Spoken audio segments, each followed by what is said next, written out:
Good afternoon, Scotty here. I've been letting that rust eater stuff fester there for a couple of nights. I think it's what was it, Thursday today. So I've just put some more on so I can do the final process of you know, getting it really wet and then wiping it off with a rag, because that seemed to work on the front. So in the meantime, I'm going to be mating a bit of Austin to a bit of Triumph. So I've got some of Mary's old Austin bonnet. I'm just going to make the patch panel from that. Okay, as you can see, it's got a curve. So I need to try and transpose, is that the right word? Try and transfer that curve onto my flat bit of metal. So I'm going to do a quick measurement to where the centre of it would normally be, just to see how far off that line, that scribe line is, because it might be. I didn't have a pencil in the end, so I got basically the width of the bullet of the pen just going to keep me away from the bottom base of the triangle. So I'm going to quickly measure where it should be, and then just use that as a guide as I go along. This is basically a Rick Fix tip. You can go back in the Rick Fix's videos and see him explaining this very nicely, how to put a bend in a piece of steel. Especially useful if you have a contour to follow. You know, we can use vices and bits of wood and all that to do nice straight pieces. It's when you've got to do an angle on a bend, that's when it gets tricky. That's when you need this useful tip from Rick the Fix. So bear with me, let's set you up and we'll have a look.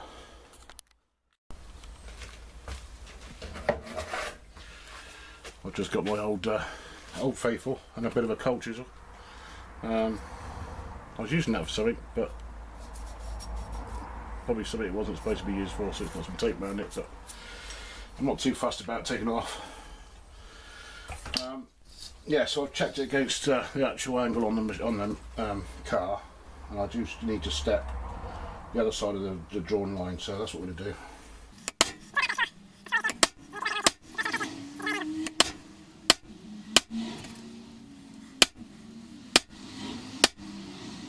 So I've got my curve, just got to keep following that now until I get it to the shape of the original bit I cut out, because I cut it out with a disc cutter. It's maintained its shape. So the only thing is, it's a fairly wide radius on this, so now I've got a score line in it. I think I'd probably transfer it to a very blunt chisel, so that's what I was.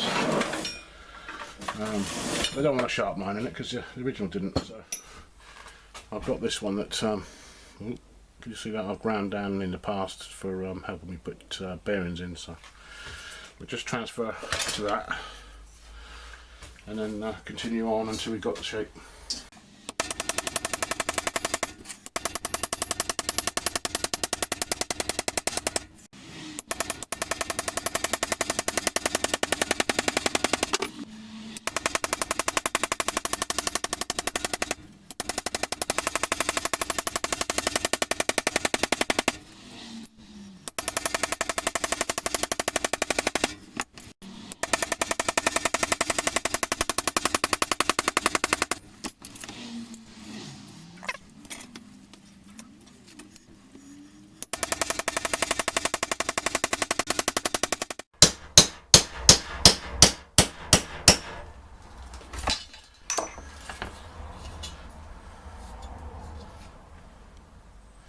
I'm just going to go and try that on the car, see what it looks like. I'm going to keep going until it gets about right, so I'll just drop you off a minute. Okay, I finished whacking that with an hammer, so hopefully you'll be able to see that it's not too bad. It'll come together alright once we started welding it. Got it tight up there, so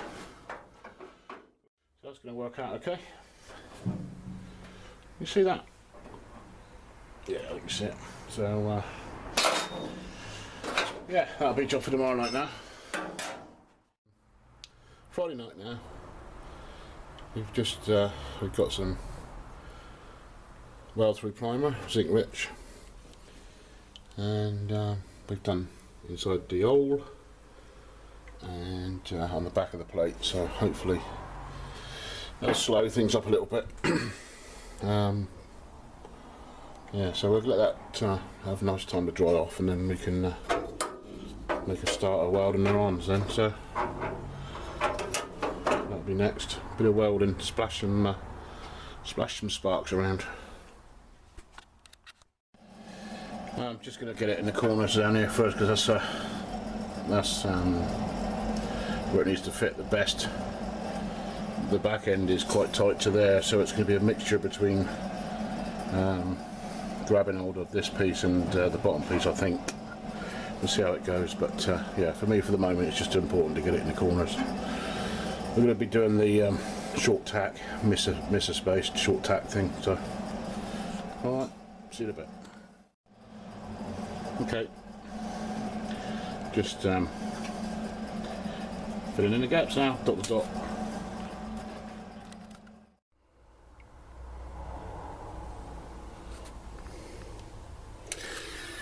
Well, it's on there, the patch. I'm not a big fan of that type of welding because it never looks very nice.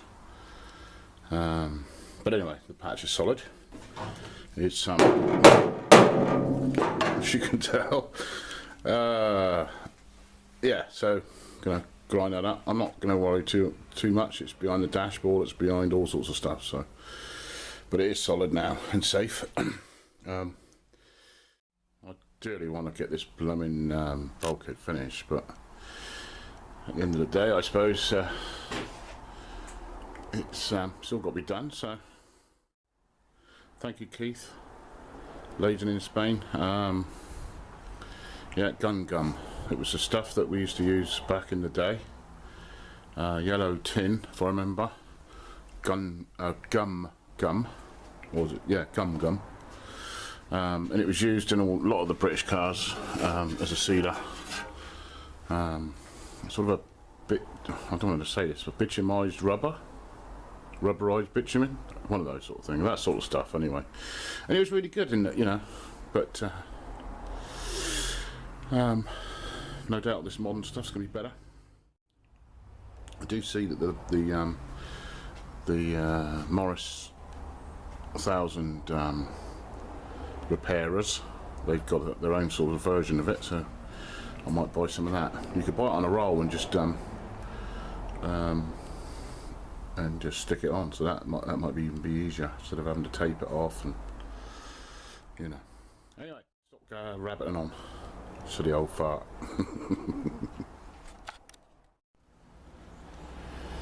So we've got some of that on there. If nothing else, it makes it look a bit cleaner.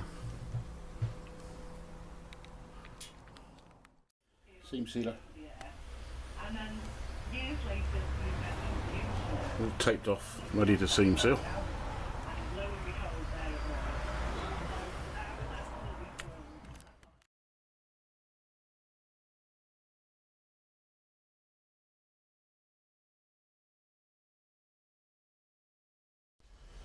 Alright guys, well,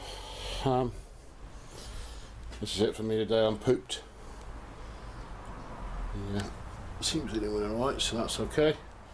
Whilst I had it up this way, I've searched out any little rust spots and